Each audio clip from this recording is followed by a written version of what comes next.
News में आपका स्वागत है। आज है 3 मार्च दिन शुक्रवार। खबरों की ओर बढ़ने से पहले एक नजर सुर्खियों पर। जातीय जनगणना को लेकर जारी हुई अधिसूचना। ऑपरेशन बसेरा के तहत सरकार इन लोगों को देगी जमीन। ऑनलाइन मिलेगी सामान्य प्रशासन विभाग के कार्यों की जानकारी। बॉलीवुड अभिनेता शत्रुघ्न सिन्हा ने खोले अपने राज। इंदौर टेस्ट में हार के कगार पर टीम इंडिया, लायन ने लिए 8 विकेट। अब चलिए बढ़ते हैं बिहार के अब तक की 25 बड़ी खबरों की ओर विस्तार से। बीएसएफ ने 1348 पदों पर निकाली भर्ती प्रक्रिया। सीमा सुरक्षा बल ने कांस्टेबल ट्रेड्समैन के कुल मिलाकर 1348 पदों पर रिक्रूटमेंट नोटिफिकेशन जारी किया है। इसके लिए अगर एजुकेशनल क्वालिफिकेशन की बात की जाए तो कैंडिडेट को किसी भी मान्यता प्राप्त शैक्षणिक संस्थान से 10वीं पास और ITI पास होना अनिवार्य है। इच्छुक और योग्य उम्मीदवार इसमें आवेदन करने के लिए सीमा सुरक्षा बल के आधिकारिक वेबसाइट bsf.gov.in पर जाकर आवेदन कर सकते हैं। आपकी जानकारी के लिए बता दें कि इसके लिए आवेदन करने की अंतिम तारीख 27 मार्च 2023 तक निर्धारित की गई है। अधिक जानकारी के लिए उम्मीदवार बीएसएफ के ऑफिशियल वेबसाइट पर जाकर जानकारी हासिल कर सकते हैं। जातीय जनगणना को लेकर जारी हुई अधिसूचना। सामान्य प्रशासन विभाग के द्वारा बिहार में जातीय जनगणना के दूसरे चरण को लेकर अधिसूचना जारी कर दी गई है। बता दें कि जारी किए गए अधिसूचना के अनुसार दूसरे चरण की शुरुआत 15 अप्रैल से हो रही है, जो कि 15 मई तक चलने वाली है। आपकी जानकारी के लिए बता दें कि जातीय गणना के पहले चरण का कार्य 21 जनवरी तक पूरा कर लिया गया था। मालूम हो कि दूसरे चरण का कार्य मोबाइल ऐप, गणना प्रपत्रों और पोर्टल के माध्यम से पूरा किया जाएगा। दूसरे चरण में पूछे जाने वाले सवालों में नाम, आयु, पिता, पति का नाम, लिंग, वैवाहिक स्थिति, धर्म, जाति का नाम, शैक्षणिक योग्यता समेत कई सवाल शामिल होंगे। इसके साथ ही इन सवालों के साथ परिवार के प्रधान को एक घोषणा पत्र देना होगा, जिसमें यह लिखा होगा कि उनके द्वारा जो भी जानकारी परिवार को लेकर दी गई है वह बिल्कुल सत्य है और इसमें किसी सदस्य की गणना अन्यत्र नहीं कराई गई है। बिहारी पहचान में आज हम बात करेंगे जानकी वल्लभ शास्त्री के बारे में। आचार्य जानकी वल्लभ शास्त्री हिंदी व संस्कृत के कवि, लेखक एवं आलोचक थे। उन्होंने 2010 में पद्मश्री सम्मान लेने से मना कर दिया था। इसके पूर्व 1994 में भी उन्होंने पद्मश्री नहीं स्वीकारी थी। वे छायावादोत्तर काल के सुविख्यात कवि थे। उत्तर प्रदेश सरकार ने उन्हें भारत भारती पुरस्कार से सम्मानित किया था। आचार्य का काव्य संसार बहुत ही विविध और व्यापक है। वे थोड़े से कवियों में रहे हैं जिन्हें हिंदी कविता के पाठकों से बहुत मान सम्मान मिला है। प्रारंभ में उन्होंने संस्कृत में कविताएं लिखी, फिर महाकवि निराला की प्रेरणा से हिंदी में आए। का अपना अलग आकर्षण है। संस्कृत कविताओं के प्रथम संकलन काकली के प्रकाशन के बाद तो इन्हें अभिनव जयदेव कहा जाने लगा। तमिलनाडु में बिहारियों पर हो रहे हमले को लेकर वहां की पुलिस ने दिया जवाब। तमिलनाडु में बिहारियों की हो रही पिटाई को लेकर इन दिनों बिहार विधानसभा में विपक्षी पार्टियों की ओर से जमकर हंगामा किया जा रहा है।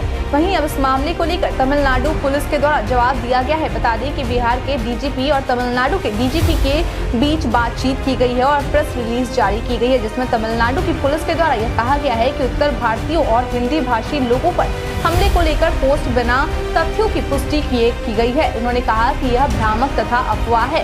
प्रसारित किए जा रहे एक वीडियो में तमिलनाडु के त्रिपुरा में बिहार और झारखंड के श्रमिक के बीच का है, तो वहीं दूसरा वीडियो कोयम्बटूर के स्थानीय निवासियों के बीच विवाद की घटना है। राज्य में सभी हिंदी भाषी सुरक्षित है। यहाँ सभी के मान सम्मान और जीवन की सुरक्षा का ध्यान रखा जा रहा है। बिहार की बबीता गुप्ता को मिलेगा राष्ट्रपति से पुरस्कार। आगामी 4 मार्च को यानी कि कल विज्ञान भवन नई दिल्ली में आयोजित समारोह में बिहार के मुजफ्फरपुर की बबीता गुप्ता को राष्ट्रपति के द्वारा सुजल शक्ति सम्मान 2023 से सम्मानित किया जाएगा। बता दें कि बबीता गुप्ता को यह पुरस्कार प्लास्टिक कचरे से सजावटी सामग्री बनाकर खुद की जीविका चलाने के साथ दूसरी महिलाओं को भी राह दिखाने के लिए दिया जाएगा।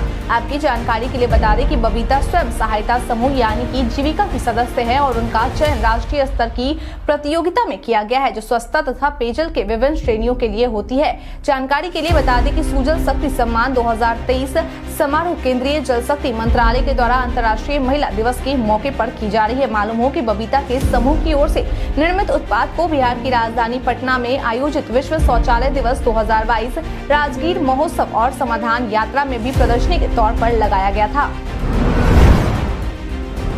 बिहार विधानसभा के चौथे दिन भी हुआ हंगामा। बीते दिन बिहार विधानसभा के चौथे दिन भी सदन के अंदर के साथ साथ सदन के बाहर भी बीजेपी के द्वारा जमकर हंगामा किया गया। एक तरफ जहां सदन के बाहर हंगामा करते हुए विपक्ष के नेता सम्राट चौधरी के द्वारा 7वें चरण के शिक्षक बहाली, रोजगार के मुद्दे, बीएसएससी प्रश्न पत्र लीक को लेकर महागठबंधन सरकार पर निशाना साधा गया, तो वही दूसरी ओर सदन के अंदर भाजपा सदस्यों के द्वारा प्रश्नकाल शुरू होते ही हंगामा किया जाने लगा और फिर वॉकआउट करते हुए इसके अलावा बीते दिन सदन के अंदर भाकपा माले के द्वारा भी बीजेपी नेता संजय सरावगी पर कार्रवाई करने की मांग को लेकर प्रदर्शन किया गया। वहीं कांग्रेस विधायकों के द्वारा भी कार्यवाही शुरू होने से पहले केंद्र सरकार के खिलाफ बढ़ती महंगाई को लेकर हाथों में पोस्टर लेकर विधानसभा परिसर में हंगामा किया गया। छठे चरण में टीचर बहाली को लेकर काउंसलिंग की डेट हुई जारी। अगर आप भी उनमें आते हैं जो टीचर बनने की ख्वाहिश रखते हैं तो यह खबर आपके लिए है। बता दें कि शिक्षा विभाग के द्वारा जारी की गई जानकारी के अनुसार राज्य के प्राइमरी और मिडिल स्कूल टीचरों के रूप में छठे चरण में टीचर बहाली को लेकर लास्ट स्टेज यानी कि काउंसलिंग की डेट जारी कर दी गई है। बता दें कि जारी की गई डेट के अनुसार काउंसलिंग की प्रक्रिया 17 से 20 मार्च के बीच शुरू हो जाएगी। इसके बाद जिन भी अभ्यर्थियों को चयनित किया जाएगा उन्हें 25 से 28 मार्च के बीच नियुक्ति पत्र बांट दिए जाएंगे। हालांकि यह कवायद अभ्यर्थियों के प्रमाण पत्र के सत्यापन के बाद ही की जाएगी। मालूम हो कि 17 और 18 मार्च को होने वाली काउंसलिंग प्रक्रिया जिला मुख्यालय में आयोजित की जाएगी, जिसमें कक्षा 6 से 8 और कक्षा 1 से 5 तक के लिए काउंसलिंग की जाएगी। वहीं 20 मार्च को होने वाली काउंसलिंग प्रक्रिया प्रखंड मुख्यालय पर पंचायत नियोजन इकाइयों के लिए कक्षा 1 से 5 तक के लिए की जाएगी। ऑपरेशन बसेरा के तहत सरकार इन लोगों को देगी जमीन। राजस्व एवं भूमि सुधार मंत्री आलोक मेहता के द्वारा सदन में दिए गए जवाब के अनुसार राज्य सरकार के द्वारा इस साल ऑपरेशन बसेरा के तहत बिहार के उन सभी लोगों को रहने लायक जमीन उपलब्ध करवाई जाएगी जो भूमिहीन है। मालूम हो कि इस योजना के तहत सरकार के द्वारा लोगों के रहने के लिए एक कॉलोनी बसाकर रोशनी सहित अन्य व्यवस्था की जाएगी। बता दें कि इसके अंतर्गत बिहार के भूमिहीन लोगों को 3 और 5 डिसमिल जमीन सरकार की ओर से उपलब्ध करवाई जाएगी। इसके साथ इस बात का भी आकलन होगा कि बासगीत पर्चा वालों को दखल मिला है या नहीं। बता दें कि सभी बातें आलोक मेहता के द्वारा प्रोफेसर नवल किशोर यादव के तारांकित प्रश्न के जवाब में कहा गया। बिहारी पर्यटन में आज हम बात करेंगे खुदा बख्श ओरिएंटल लाइब्रेरी के बारे में। पटना में स्थित खुदा बख्श ओरिएंटल पब्लिक लाइब्रेरी अरबी, फारसी, उर्दू, पांडुलिपियों और मुगल, राजपूत, तुर्की, ईरानी और मध्य एशियाई स्कूल के दुर्लभ चित्रों के प्रमुख भंडारों में से एक है। लाइब्रेरी लैंड और इंटरनेट कनेक्टिविटी के साथ ईमेल सुविधाओं से लैस है। मां भारती के एक महानतम पुत्र खुदा बख्श के द्वारा 1891 में इस लाइब्रेरी की स्थापना की गई थी। 1869 में संसद के एक अधिनियम के द्वारा लाइब्रेरी को राष्ट्रीय महत्व के संस्थान का दर्जा प्राप्त हुआ। जुलाई 1970 से यह भारत सरकार द्वारा गठित एक बोर्ड के शासन के तहत स्वायत्त संस्थान के रूप में कार्य कर रही है। इसके समृद्ध संग्रह में मौजूद अमूल्य पांडुलिपियों, दुर्लभ मुद्रित पुस्तकों और मुगल, राजपूत, तुर्की, ईरानी और मध्य एशियाई स्कूल के मूल चित्रों के कारण यह पुस्तकालय दुनिया भर में ख्याति लब्ध है। यह एक उत्कृष्ट शोध पुस्तकालय के रूप में उभरा है, जहां बड़ी संख्या में दुर्लभ पांडुलिपियां मौजूद है, जिनमें से कुछ बहुत प्रसिद्ध हुई हैं। गलवान शहीद के पिता को मुचलके पर मिली जमानत। गलवान शहीद के पिता राज कपूर सिंह को बीते दिन कोर्ट ने 10-10 हजार के मुचलके से जमानत दे दी है। बता दें कि उन्हें यह जमानत एडीजे 3 नवीन कुमार ठाकुर की अदालत के द्वारा दी गई है। इस मामले को लेकर शहीद जवान के पिता के एडवोकेट जयप्रकाश मोहन सिंह के द्वारा दी गई जानकारी के अनुसार बीते दिन बहस के दौरान कोर्ट के द्वारा यह माना गया कि अगर कोई आवेदन सीओ को दिया जाता है और थाना पर प्रेषित किया जाता है तो थाना के द्वारा उसकी जांच करानी चाहिए थी। अगर वहां कोई मामला था तो विधि सम्मत कार्रवाई होनी चाहिए थी, न कि बिना जांच के प्राथमिकी दर्ज होनी चाहिए थी। उन्होंने कहा कि यह एफआईआर बिना जांच के दर्ज किया गया था। उसी को मानते हुए न्यायालय ने जमानत स्वीकृत किया है। होली से पहले बिहार में हजारों लीटर शराब बरामद। बिहार में शराबबंदी है, ऐसे में शराब माफियाओं के द्वारा होली को देखते हुए लगातार शराब की तस्करी को अंजाम दिया जा रहा है। बता दें कि ताजा मामला छपरा के मशरफ थाना क्षेत्र के निकुंभ सेमरी गांव का है, जहां थाना पुलिस के द्वारा गुप्त सूचना के आधार पर छापेमारी करते हुए मोबिल के गैलन में 1000 लीटर देसी शराब बरामद किया गया है और साथ ही मौके से एक मारुति कार और बाइक भी पुलिस के द्वारा बरामद किया गया। हालांकि इस दौरान तस्कर अजय सिंह को गड्ढे में धक्का मार कर फरार होने में सफल हो गए। वहीं मिली जानकारी के अनुसार जब्त की गई मारुति कार और बाइक रोहित कुमार सिंह के नाम पर निबंधित है। फिलहाल अभी पुलिस के द्वारा जांच पड़ताल कर यह पता किया जा रहा है कि शराब कहां से लाई गई थी और कौन कौन इसमें संलिप्त हैं। दरभंगा का हवाई टिकट महंगा होने पर संजय झा का बयान। बिहार सरकार के जल संसाधन मंत्री सह उड्डयन मंत्री संजय झा के द्वारा दरभंगा एयरपोर्ट पर हवाई टिकट महंगा होने को लेकर एक बड़ा बयान दिया गया है। उन्होंने कहा कि बिहार सरकार ने दरभंगा एयरपोर्ट के लिए जमीन अधिग्रहण कर एयरपोर्ट अथॉरिटी को सौंप दिया है। उन्होंने कहा कि अभी तक बिहार सरकार के द्वारा इस जमीन की उपलब्धि 342 करोड़ रुपए खर्च करके कराई गई है, जिसमें टर्मिनल भवन का निर्माण किया जाना है। बिहार सरकार की ओर से किसी प्रकार का कोई टैक्स भी नहीं लिया जा रहा है। इसके बावजूद यहाँ की हवाई टिकट इतनी महंगी है। इसलिए भारत सरकार से मांग है कि दरभंगा एयरपोर्ट पर उड़ान स्कीम के तहत कम दर पर लोगों को टिकट उपलब्ध करवाया जाए, जिससे लोग आसानी से बिना किसी परेशानी के सफर कर सके। क्योंकि अगर टिकट की कीमत इतनी महंगी होगी तो क्या हवाई चप्पल पहनने वाले लोग हवाई सफर कर पाएंगे? नगर क्षेत्र के किसी भी जमीन को अपनी मर्जी से लीज पर नहीं दे सकेंगे नगर निकाय। राज्य सरकार के नगर विकास विभाग के द्वारा सभी नगर निकायों को पत्र जारी कर यह जानकारी दी है कि अब नगर निकाय अपनी मर्जी के अनुसार नगर क्षेत्र में स्थित जमीन को लीज पर नहीं दे सकते हैं। यानी कि अब किसी भी जमीन को किराया या लीज पर देने से पहले नगर निकाय को सरकार से अनुमति लेनी होगी। बता दें कि जारी किए गए पत्र में नगर पालिका अधिनियम 2007 की धारा 104 के प्रावधानों का हवाला देकर कहा गया है कि नगर पालिका के अधीनस्थ किसी संपत्ति को भाड़ा, किराया, आवंटन अथवा लीज पर देने से पहले राज्य सरकार का अनुमोदन प्राप्त करना नगर निकाय के लिए अनिवार्य है। वही विभाग के द्वारा जारी की गई इस पत्र के बाद पटना नगर निगम की कई परियोजनाएं फंस गई है, जिनमें 30 जगहों पर निर्माण की जाने वाली वेंडिंग जोन और 220 करोड़ की लागत से निर्माण की जाने वाली मॉल शामिल है। राज्य में 13 औद्योगिक इकाइयों को 9.48 एकड़ जमीन का आवंटन। उद्योग विभाग के प्रधान सचिव संदीप पौंडरी के द्वारा दी गई जानकारी के अनुसार राज्य में नए उद्योग की शुरुआत करने के लिए उद्योग विभाग की ओर से राज्य के 13 औद्योगिक इकाइयों को 4.98 एकड़ जमीन का आवंटन किया गया है। बता दें कि यह निर्णय उद्योग विभाग के प्रोजेक्ट्स क्लियरेंस कमेटी की बैठक में नए उद्यमियों की ओर से प्राप्त प्रस्ताव पर विचार करने के बाद लिया गया है। बता दें कि वर्तमान में जिन 13 औद्योगिक इकाइयों को भूमि का आवंटन किया गया है उनमें पटना, मुजफ्फरपुर, भागलपुर सहित विभिन्न जिले शामिल हैं। मिली जानकारी के अनुसार इन औद्योगिक इकाइयों के माध्यम से टेक्सटाइल, खाद्य प्रसंस्करण, प्लास्टिक व रबर सहित अन्य उद्योग को शुरू किए जाएंगे। राज्य इन उद्योगों के शुरू होने से प्रत्यक्ष और अप्रत्यक्ष रूप से सैकड़ों लोगों को रोजगार मुहैया हो सकेगा। बॉलीवुड अभिनेता शत्रुघ्न सिन्हा ने खोले अपने राज। बॉलीवुड के दिग्गज अभिनेता शत्रुघ्न सिन्हा के द्वारा हाल ही में अरबाज खान के chat show the Invincibles with Arbaaz Khan में अपनी खुद से जुड़ी कुछ बातों का खुलासा किया गया। इस दौरान उन्होंने कहा कि उनके पिता ने कभी उनके कॉलेज के फॉर्म पर साइन नहीं किया। इतना ही नहीं, वह कहते थे कि ये एक्टिंग की ट्रेनिंग क्या होती है, क्या बनना है, जोकर बनोगे। उन्होंने कहा कि वह अपने लुक को लेकर काफी एम्बेरसमेंट फील करते थे। उन्हें लगता था कि वह ऐसी शक्ल के साथ फिल्मों में अपनी जगह कैसे बनाएंगे, लेकिन मेरा sense of humour plus point था। मैं सबकी मिमिक्री करता था, इसलिए मेरी डिमांड बढ़ती थी। ऑनलाइन मिलेगी सामान्य प्रशासन विभाग के कार्यों की जानकारी। अब सामान्य प्रशासन विभाग की सभी 28 प्रशाखाओं, उनके कार्यों और कर्मियों की जानकारी एक कंपोडियम में मिलेगी। इसके साथ ही जो भी जानकारियां इस कंपोडियम में समाहित होगी वह जानकारी विभाग के वेबसाइट पर भी उपलब्ध हो जाएगी, जिसके बाद इन सभी जानकारी को किसी के भी द्वारा देखा जा सकेगा। जानकारी के लिए बता दें कि विप्रेस के पदाधिकारियों की सिविल लिस्ट में सभी पदाधिकारियों से संबंधित सभी जानकारी जैसे ईमेल, फोन नंबर समेत तमाम चीजें शामिल होंगी। मालूम हो कि 2010 में 2 खंडों में सामान्य प्रशासन विभाग का पिछला प्रपत्र संग्रह प्रकाशित किया गया था। इस बार इसके बाद के वर्षों से अब तक जितने भी महत्वपूर्ण विभागीय आदेश समेत अन्य सभी अधिसूचना जारी की गई है, जिसका समावेश इसी में किया गया है। बता दें कि इसकी सॉफ्ट कॉपी भी वेबसाइट पर मौजूद है।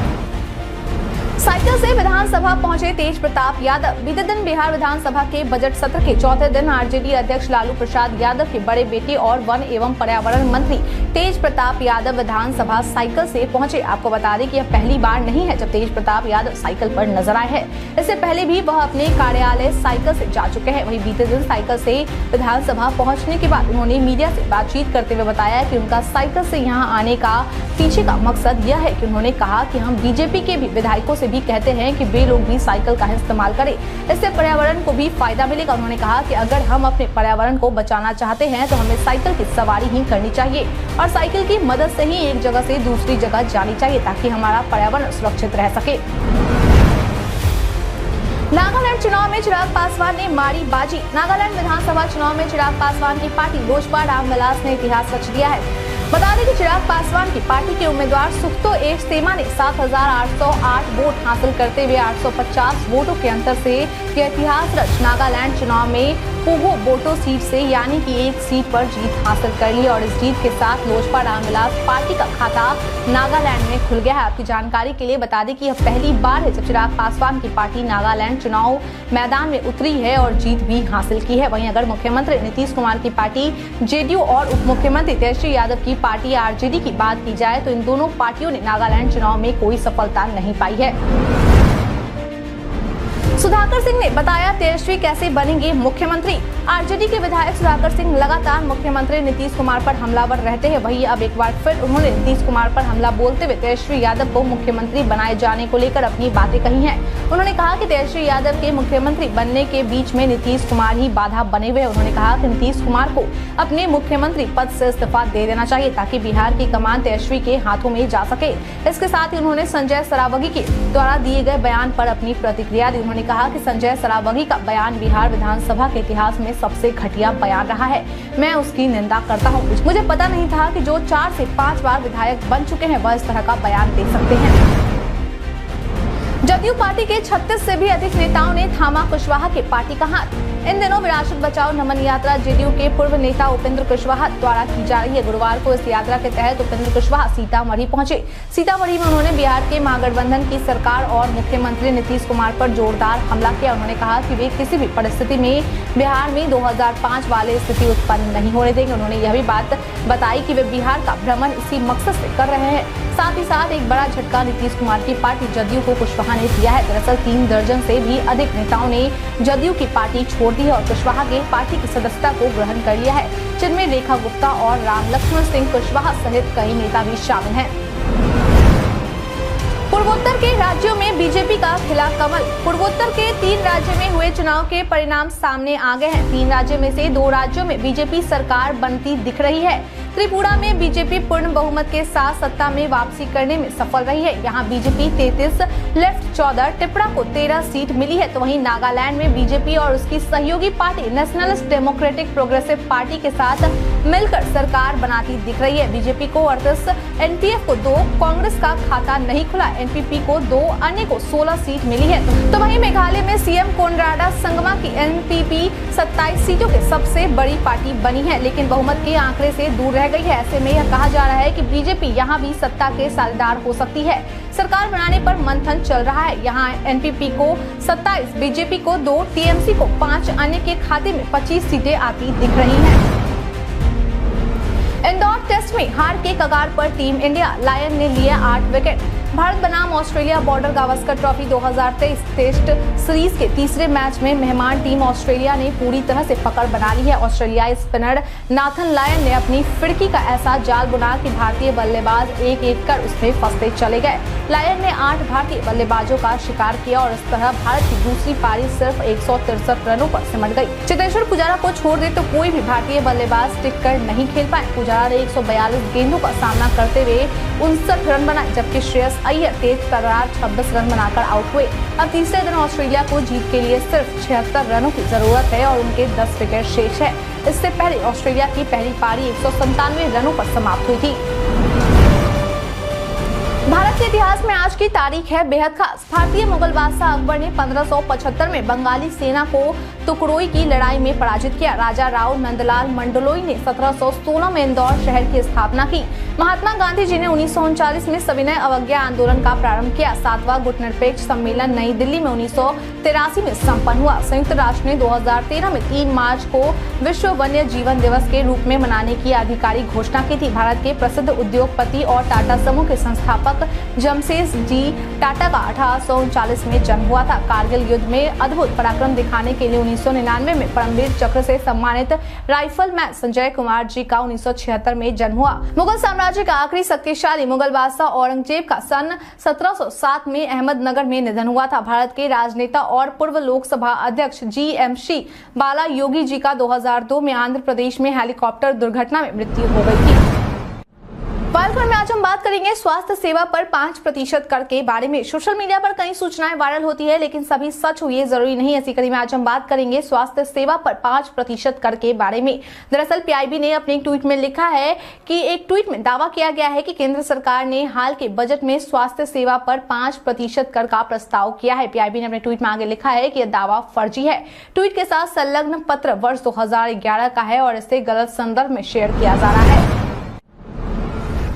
फेसबुक फोटो और वीडियो को गूगल फोटोज पर ऐसे करें सुरक्षित। अगर आप भी अपने फेसबुक फोटो और वीडियोस को गूगल फोटोज में सुरक्षित करना चाहते हैं तो इसके लिए सबसे पहले आप अपने क्रेडेंशियल्स का उपयोग करके अपने फेसबुक अकाउंट में लॉगिन करें। अब ऊपरी दाएं कोने से प्रोफाइल आइकन पर टैप करें और सेटिंग्स और प्राइवेसी पर जाएं।